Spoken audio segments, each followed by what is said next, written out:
Okay, so outside of the Sharn, I have the water trough and the cows, and Anita and Aretha.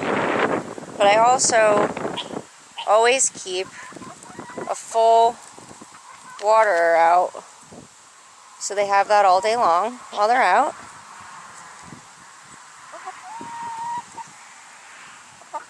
Hi, lady. What are you doing?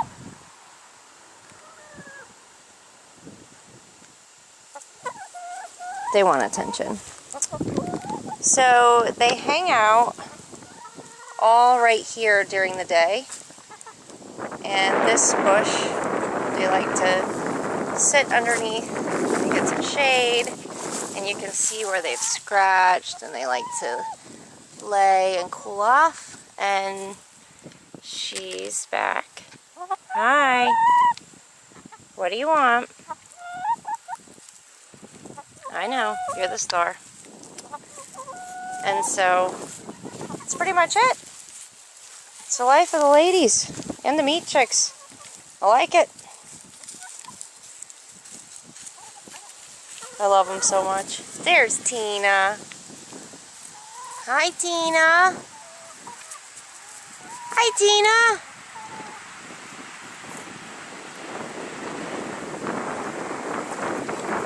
Hi, Tina.